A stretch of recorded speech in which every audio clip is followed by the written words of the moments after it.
All right, there's going to be many things to take away from this story that we're going to be talking about. And my colleague Daniel Lupker was quick enough to inform me about this late last night in regards to what could happen to the online platform called Twitch. Now, we all know that there are a lot of people who use the Twitch platform, political streamers, OnlyFans models. You got gamers, you got everything there, but Twitch is in a nightmare situation and could be facing not only its implosion and advertising nightmare, we could be seeing a very large platform being deleted. And the plus side of it is that if you are YouTube, Rumble, or Kick, you are about to get a mass migration of viewers. We could be seeing the very end of Twitch, and there are many things to take away from it. First, some of its high-profile streamers, excuse me, some of its high-profile streamers have led it to this advertising nightmare situation that would make the YouTube adpocalypse seem like a walk in the park. And I don't say this as a joke. I say this as something very seriously. There's a lot of people that could lose a lot if Twitch truly does get destroyed, not only by the actions of its administrative staff, its leaders, but also from its most high-profile streamers. So, very few content creators have been talking about this. So I want to look at this as more of the destruction and the overall end of what could happen to Twitch. Now, yes, Hardlands Media was on Twitch, but we did delete our profile because it's really impossible to get your foot in the door. And there has been talks, allegations of favoritism being placed. So we're going to look at this as an entire platform going Thanos. So I want to pull up this tweet here, and it's a perfect example about what is happening to Twitch. And just so you guys know, it was started in 2011. It has never earned a profit. You're talking about a major online platform that gets hundreds of millions of views. Never earned a profit. Never earned a profit. So it's not only the end of Twitch. Guess who bought Twitch? A place that we all know. Our dime store Lex Luthor himself, Jeff Bezos, founder of Amazon. That's right. Amazon bought a lemon. So let's go ahead and talk about this. So this is from a Twitter account from a person named Devin. And this is a perfect example because there's a lot of articles out there, but these articles are mostly focusing on the drama. And we need to look at the in-depth analysis about what is happening to Twitch because controversial statement in a 3, 2, and an uno, Hasan Piker very well could have given the gut check death blow to Amazon and Twitch and very well possibly destroyed and either that tarnished a lot of activist groups too. So again, hey, play stupid games, win stupid prizes. So Twitch is in an advertising nightmare situation. Advertisers are leaving the website and not returning. That's bad. Twitch has controversy after controversy and can't get its enforcement straight. I don't know if the website will survive long term without serious changes. The solution to it is simple, brutal, and efficient. Ban all extremist, controversial political content or none of it. But simple is often not easy. Now, I'm a free speech absolutist, and yes, that means even people I don't like have a right to speak. However, a lot of the leading people on Twitch haven't done themselves any favors or to any movement or organization. And on top of that, too, we have to remember a lot of these online platforms like YouTube, Rumble, Rockfin, Odyssey, Kick, Twitch, Twitter, Facebook are all private institutions. And each company has its own policies. But let's talk about the significance of Twitch and what it originally was. To understand it and what's going on, we need to go back in time. Wibbly wobbly, timey-wimey. YouTube's own adpocalypse began in March 2017. Major advertisers discovered their ads were appearing alongside controversial or extremist content. Sound familiar? A ton of key advertisers pulled ads from the platform, including AT&T, a Pepsi, and others. The next 2 years were savage for YouTube. The website had to build an algorithm. Yeah, Yeah, that worked great. That could identify brand friendly content against controversial content at scale. It wasn't always right at first. You think? Dozens of creators were banned, sometimes for no reason. That still happens sometimes today. Ha! I'm not angry. I'm not angry. Building the system. Building the system costs millions, thousands of hours, and countless controversies and risks. But today, YouTube is the most sophisticated ad network in the world.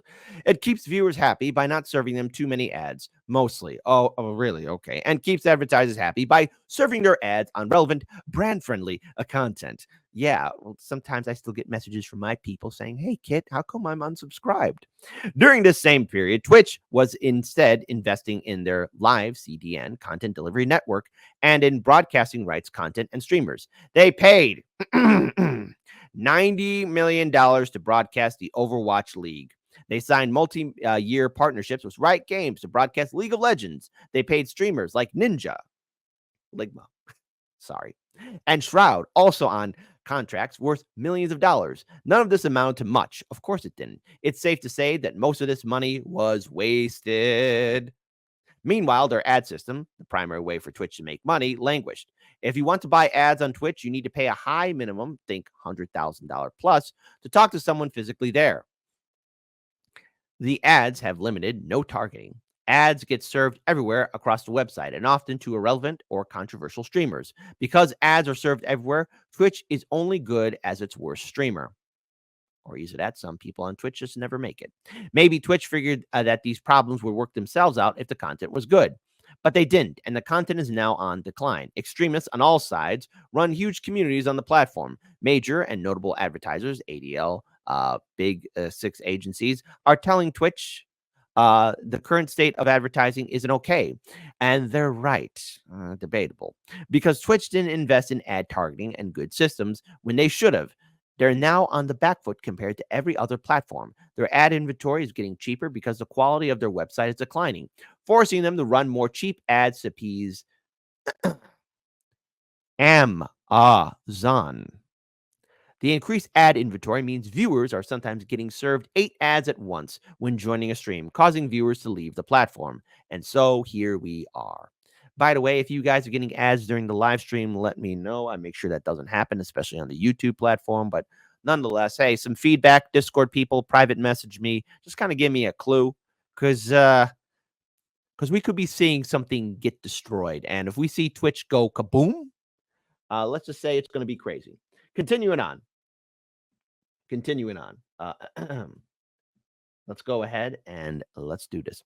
Twitch has always operated from fear. They're afraid other websites would cannibalize their audience, Mixer, so they bought streamers. They thought YouTube would take their viewers, so they bought broadcasting rights, LCS or WL. They thought big music would come for them, so they spent millions building libraries and licensing rights. Meanwhile, YouTube built systems to address these problems long term and instead was willing to fail for years knowing a better future was possible. Debatable for YouTube, but he's kind of not wrong on that one. Again, I have my criticisms for YouTube, but I'm fine. Twitch is going to be twitching and spazzing out. Twitch is now in an unavailable situation. They've allowed a high brand risk streamers to be to be a significant percentage of their audience. The team responsible for enforcement, trust, and safety can't determine who should and shouldn't be on the platform. They can't do this because they're human and have inconsistent, or by some opinions, malicious policy coming from the top. Yes, there is a lot of malicious policy from the top, especially from their current leader. They insert their opinions and pick favorites because that's what humans do. Twitch communities are outraged, justifiably, that certain streamers get chosen to stay on Twitch and others are permanently banned. Twitch is shoehorned into this position of picking favorites. It can never work. The website quality will continue to go down and advertisers will continue to leave. Sorry about that. The choice ahead for Daniel Clancy, is clear to me. You must either ban all controversial or extremist content or none of it.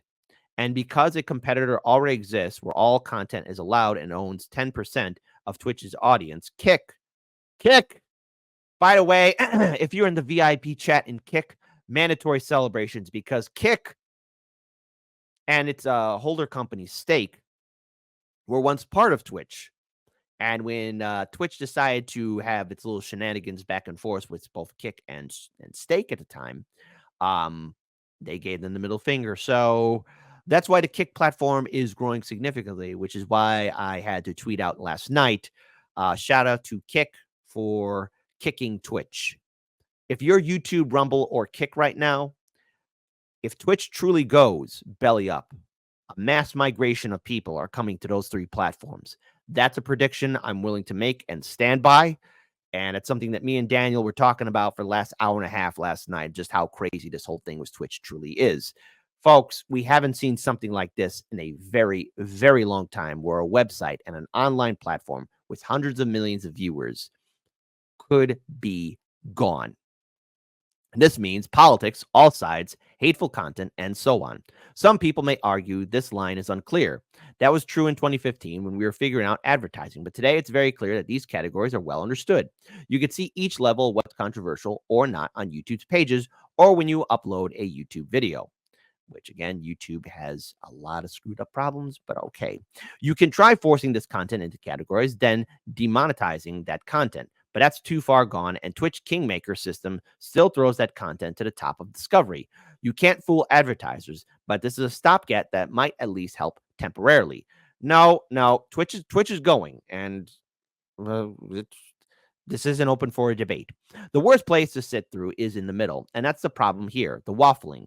By being half in on every decision, Twitch has managed to anger everyone, advertisers, viewers, and streamers. I don't care if it's a super villain level take, but Twitch was much better as a gaming focused website, which is what it originally was. It was about a video, a gig of games, a gig of games, a gig of games. I was doing that for sound effect. I need to put more bells and whistles in my system. It could have been the live streaming platform for everything, but again, the systems weren't built, and that ship has sailed to YouTube and TikTok. TikTok, which is also looking at its own fate. We don't know what's going to happen to it, but if TikTok is truly banned, they got themselves another situation. By removing all controversial content and bringing back into gaming, music, crafts, you pull back in advertisers and your core audience. Your CMPs go back up, and you can serve less ads for more money. You appease Amazon and also completely ended a debacle that is selective enforcement policies. You heal. I don't know if Twitch is willing to make the tough decisions. They won't. Along with the above, you need a massive cut staff. 500 last year was a start, but it's still bloated. Twitch is very bloated. Then you need to rebuild the trust and safety team, apply policy evenly to every broadcaster, and start work on true ad filtering. But it starts with banning all extremist political content. And he's mostly talking about our boy Hassani. And Hasan might have picked a fight that he wasn't ready for. Twitch has proven it's incapable of handling the responsibility of moderating their website. The line has to be drawn here. When you make extremist mistakes, you have to enact extreme solutions. I used to love people having good vibes and sharing epic moments together in gaming. I used to love the community. Fixing this will require ruthless executive oversight, but without it, we'll continue to see the slow and sad decline of the platform so many people fell in love with in the past. Now, why is this significant? Well, first of all, when it comes down to live streaming, live content, YouTube is the king. Rumble and Kick right now look like they could be holding in for the gaming sector, in which Twitch was once known for. Why is this important? Because this is how, again, similar like with survival of the fittest, with evolution, those that fail to adapt don't do so. Now, when we bring up our friend Hasan, Jenk's nephew, Fat Tony's nephew, we are looking at the fact that this guy, his hot takes and anything he's ever touched, it always goes to crap. Very similar like the Democratic Party. Remember Time's Up, Me Too, Black Lives Matter, or any other activist group that the Democrats got their tentacles around? It always got poisoned. Well, same thing for Hasan. Any of his hot takes, well, always ruined something. Now, Hasan, to his credit at least, is talking about the crisis in Gaza. But he's a goddamn horrible messenger. I'm sorry. He's a terrible messenger. The worst of the worst. A Democratic socialist in a $3 million mansion, or however expensive his little house is. A communist. Sports off fancy cars, all that good stuff. Listen. Stalin and Lenin and Fidel Castro might want to have a few words with you, Hasan. Okay. I'm just saying. I'm just saying. And Tony Clifton, I think it's a little bit more than that, but okay. Let's just use that number. Hasan makes 50K a week, hypothetically. I think that number's a little bit larger, but okay. If that's the correct number, I stand corrected. But nonetheless, yes, Hasan makes 50K a week on Twitch. Would I say even Hasan's a progressive? Debatable, because that's the same guy who was against forced to vote, who mocked the 3-day general strike summit meeting that RBN was hosting. All that good stuff. And by the way, let's see, what else? And BW, I'm joking about Stalin, Lenin, and Castro, okay? Look, nonetheless. Look, Hasan doing all of this, he especially with some of the guests that he had on his show, didn't do him any favors because he picked a fight. Now, I'm going to bring up our good friend. You know him, you love him. Democrat Representative Ritchie Torres. Why does that name sound familiar? Because our good friend of the show, Jose Vega, is facing off against him. But apparently, Hasan really ticked him off. Ticked him off to where now Democrat Representative Ritchie Torres is adding in his own fuel to this fire. Because, see, Twitch isn't a problem with its advertisers, and Amazon is holding the bag for Twitch. Now comes in the United States government. And Twitch is in a bit of a quandary now. All right? But we have to look at this as how this platform will implode. So let's pull this up here. Democrat Representative Ritchie Torres is sounding the alarm about an explosion of, I got to be careful with this, hatred, because I don't want to get hit with the YouTube algorithm. Because, see, the YouTube algorithm isn't perfect.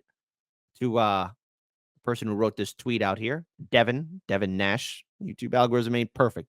On the online streaming platform Twitch since the October 7th, 2023 terror attacks by Hamas, singling out popular politics commentator Hasan Piker, according to a copy of a letter exclusively obtained by the New York Post. And by the way, this article came out yesterday. So again, Ritchie Torres warns of amplification of anti-Semitism on the Twitch, including poster child streamer Hasan Jenk's nephew, Piker.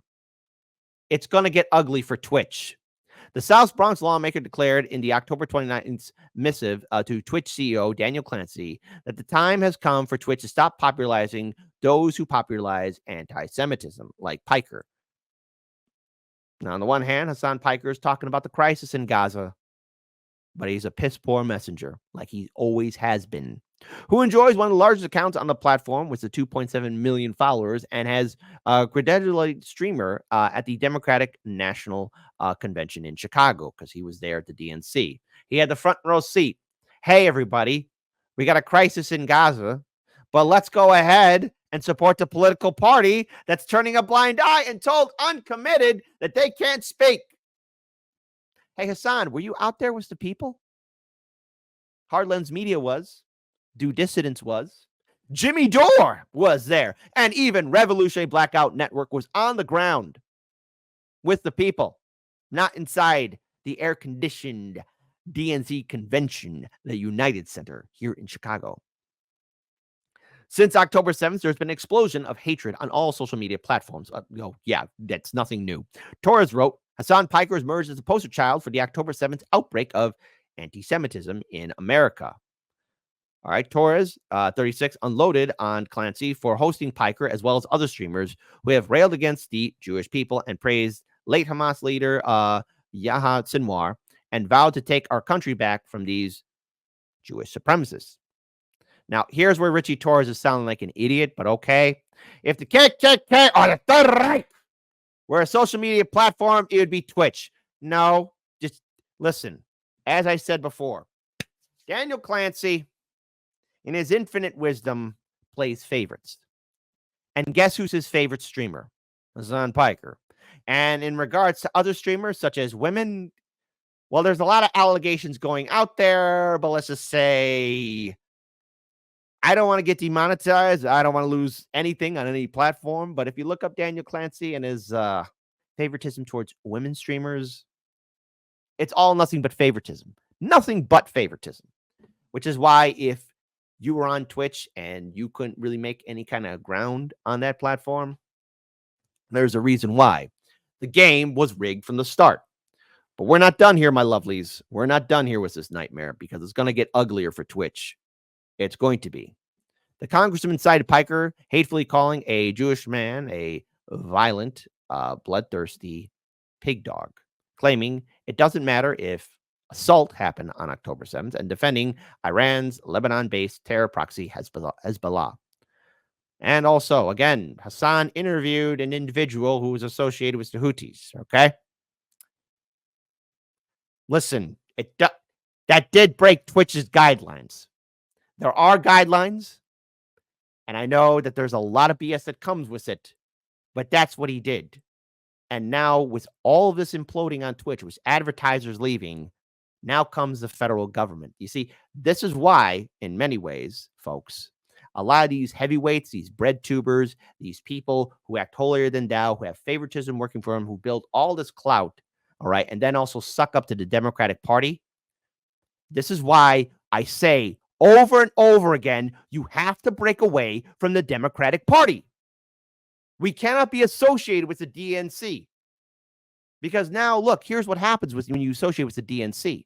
Or either that you think that the progressive movement can reform the Democratic Party. Cenk and Kyle was just as Democrats. It never works because once the Democrats are done with you, like an empty champagne glass, they'll throw you to the ground. And that's what's going to happen to Twitch, unfortunately. And Earl says, hold on, I know there's a lot of people commenting here. Earl says, Kick will win big. Correction, because you're wrong there. Kick is going to be triumphant and stand atop the corpse of Twitch. That's what's going to happen. That's why I'm very glad that we have a foothold on the Kick platform. We'll see what happens.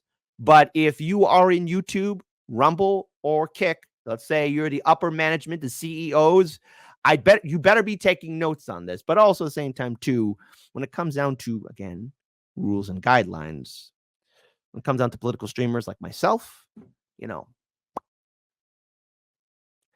there's Hasan level of stupidity, and then there's people trying to bring in common sense. And I like to think that I bring in common sense. And I encourage my audience also, please, folks, you want to do your own research on this.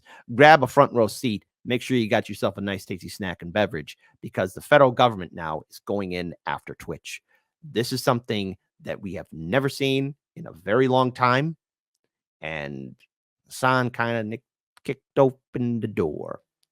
All right. Now, also want to pull this up here as well. The far left Piker has also joked about inciting gun violence against Senator Tom Cotton, praised the brave Mujahideen for wounding Texas GOP Representative Dan Crenshaw in combat, and claimed America deserved what happened on 9/11. That's terrible. Crenshaw, a former Navy SEAL, lost his eye in an IED explosion while deployed to Afghanistan in 2012. Another recent video showed Piker and a friend laughing at an undecided female voter in Pennsylvania who stressed to Vice President Kamala Harris during a CNN tell last week that we need to bring the hostages home. Well, that's I don't think we're going to find those hostages. Okay? What's happening there is terrible. Now, I want to also pull this up here. One wonders whether Mr. Piker has ever seen an anti-American or anti-Semitic terrorist attack he didn't like, Torres asked Clancy in a letter, because Representative Torres wrote a letter. He wrote this letter out to the CEO of Twitch. Again, which also refers to a post where the streamer likened himself to, and see, Hasan, this is where you're stupid. This is where you're stupid, Hasan. Hasan, this is where you're dumb. And I can't stress this out enough. And I hope all of you are sitting down. Please don't laugh if you're listening to us at work. Muffle your voice. If you're driving, pull over. If you're on the train, don't make a scene. But in the letter, there's a point to where Representative Torres says Hasan Piker, the streamer, likened himself to Soviet revolutionary leader Vladimir Lenin.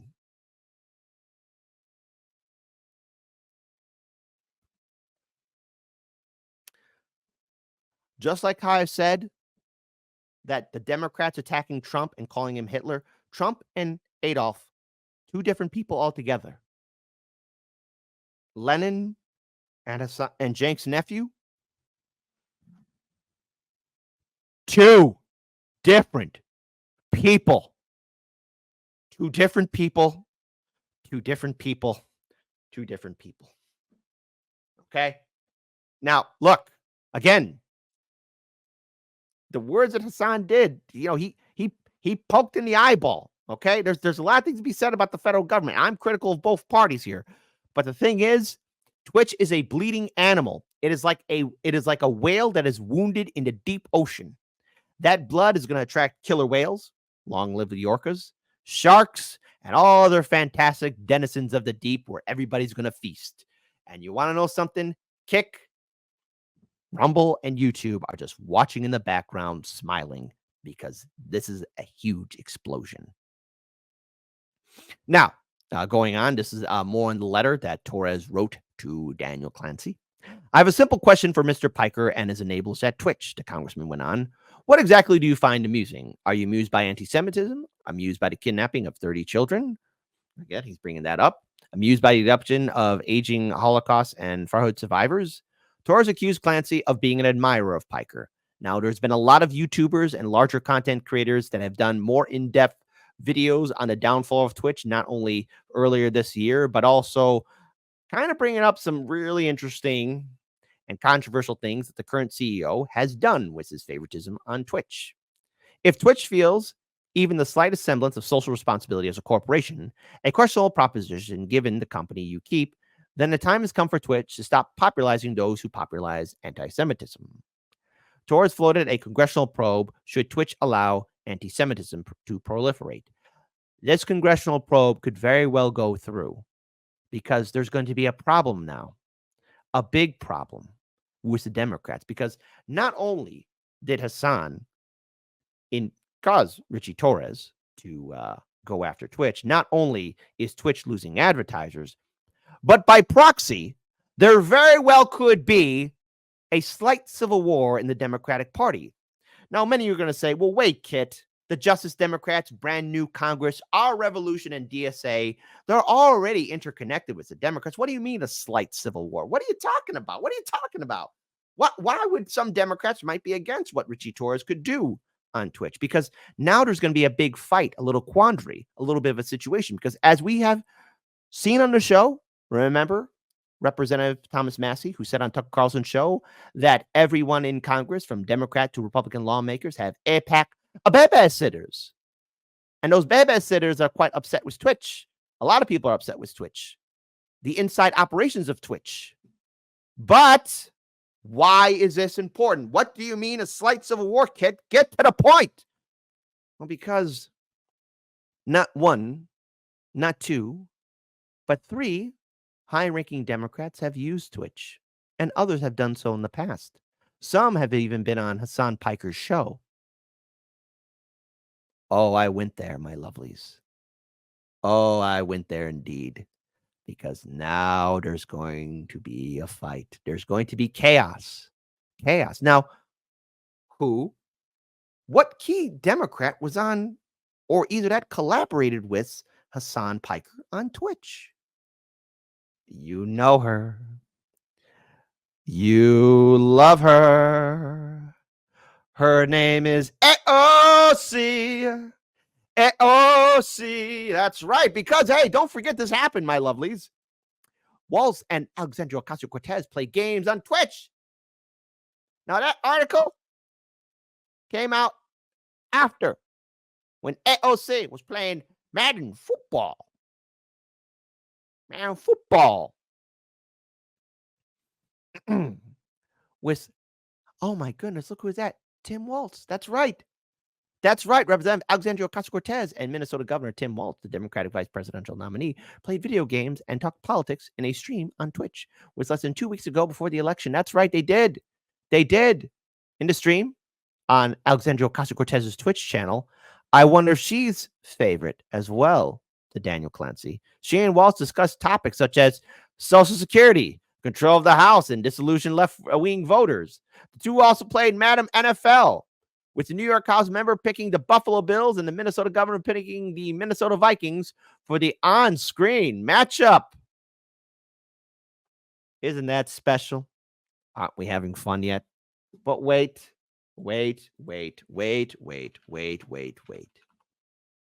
That's only two Democrats. Kit, what? Who's the third one? Well, his name is Bernie Sanders. He was on Twitch as well with a VTuber. So that's what happened. That's what happened indeed.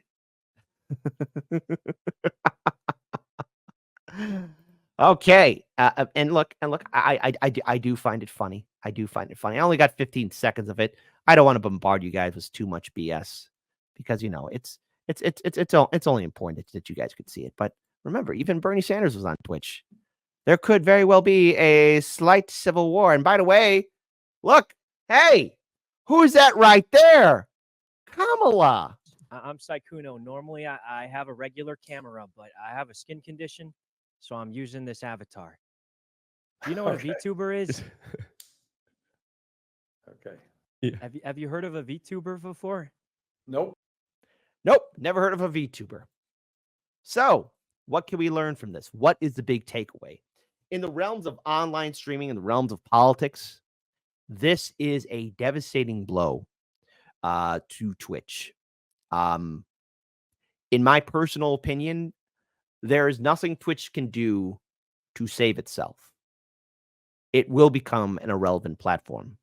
With advertisers leaving it, with a clear game of favoritism for the top streamers there, it is impossible for anyone new to make a name for themselves. Yes, that says a lot.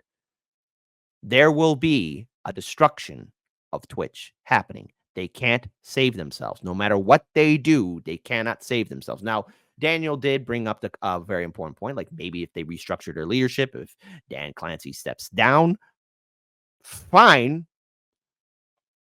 But I don't see it happening. I don't see Twitch saving itself. I don't see Twitch getting itself out of this quandary. And very well soon, folks, you might notice more people coming into the YouTube space, Rumble space. And yes, to the one platform that played 4D chess against Twitch, Kick will be superior. And in many ways, Hasan helped bring this up. Hasan helped kick down that door. Daniel Clancy and his failure of leadership with Twitch brought this on itself. And now with a potential federal government probe looking into it, the days of Twitch are coming to a close. And what's even funny, Twitch will become irrelevant, but MySpace is still somewhat around. And yeah, hey guys. All right, so I'm gonna have you close to the mic. Your segment first, and I'll just be on standby. Oh, you want me to do my final segment, or do you? Just do whenever you have a second in between. I just want to add something to your Hasan story that's really important for the audience. Yeah. Go ahead. You can add it in right now. It's fine. I'm actually awesome. Hey guys, I'm still coming back. Don't worry, we have a big story, but it's not right now. Right now is important. So this goes to the first story that Kit brought up, and I want people to really understand the ramifications of this Twitch story. So Kit talked about Hasan and what he's done to Twitch. You can read the articles yourself to understand how this is going to be perceived by everyone around the situation. You also need to understand the position that Amazon is going to be dealing with this. As much as we hate BDS laws for all the free speech and all the other reasons that exist, Amazon takes huge amounts of government contract money. And one of the things that they have to do is sign BDS. They've signed BDS laws to get that money in a huge amount of states. Twitch could literally get Amazon to lose billions of dollars when this gets in front of Congress, which it's likely now going to do because Hasan went after the congressman. I want people to realize the gravity of how this could play out. This isn't just Amazon. Kit talked about who's going to win, the other three platforms. Twitch has been losing money forever. Amazon really doesn't like it in general. It's just sort of something it has. It's likely that they're going to shut the platform down as a result of this giant migration. But here's the really sad thing. Hasan could have just destroyed the entire Palestinian movement because now everyone's going to point everything at him. Yeah. So much. People don't realize how big this story is going to be. This is going to be something we're going to be hearing the ramifications of over the next year. But Hasan could have literally just nuked the entire movement and also put a huge crater into Amazon, which, by the way, look at the political alignments of everything. If anyone noticed, the moment that this story broke, the Washington Post didn't endorse Kamala Harris. I don't know if that's coincidence, but it happened literally the same day that this broke. And this is really bad for Twitch. This is really bad for Hasan. This is bad for Cenk Uygur. This is terrible for Dan Clancy. This is horrible for Jeff Bezos. We're watching a realignment that's about to happen. I can't put it in any starker terms for anyone. I just wanted to call him to say that. All right. Hey, first of all, thank you for your commentary, Daniel, on that. I'll be sure to add that in my clip when I clip the show today. So I'll make sure your voice is in there too. Everyone, I can't read chat right now, but everyone watching, this is a really big deal. Exactly. And by the way, folks, look, I'm seeing in the chat here too, because I know we got to be moving on to our next segment. We're kind of running short on time here, but this whole thing with Hasan, and I mentioned this too in my segment, Hasan, very similar to the Democrats, anything he touches, it goes to crap. And this has a lot of big scale consequences and repercussions. This is a really huge story in regards to what could very well potentially happen to Twitch. And it seems likely now. New York Post just put it. He's caused a fight with a congressman. I was wondering to see if this would get blown up. I've been watching this kind of blow out the last week. Yeah, this is a huge deal that everyone needs to focus on because it's about to be a main news story after the election. Agreed. So, hey, if you're on YouTube, Rumble, or Kick, these three platforms are going to get a mass migration. So don't forget, everyone, TikTok is also about to be shut down in a nearby time frame. So we're likely going to see an enormous migration. If you guys remember when Tumblr banned porn and everyone moved over to Twitter, we're going to see a much bigger version of that happening over the next year as well. Yeah, exactly. All right. Being an enormous shakeup on the online space. Anyway, I just wanted to call in to say that. Yeah, exactly. So thank you so much, Dan. Always good to hear from you, and the people are happy to hear from you too. Thanks everyone for listening. I'm not done. I'll be back soon, guys. We're just waiting for something to drop, one story or another. But anyway, keep doing the amazing show. Hi, everyone. All right, cool. All right. And look, folks, the downfall of Twitch again. There's a lot of things that Twitch has done to itself that's going to cause it to crumble and fall apart. Horrible management, clear favoritism, Amazon buying it, Amazon having government contracts, and yes, it's top streamers screwing everything up. And remember, this isn't the first time Hasan has undermined something or given a middle finger to it. Forced to vote, March for Medicare for All, the 3-day General Strike Summit meeting that RBN was doing, all in 2021. Twitch is gonna crumble, people. And there's a lot of factors to it. This is going to be something that's going to be studied for quite some time.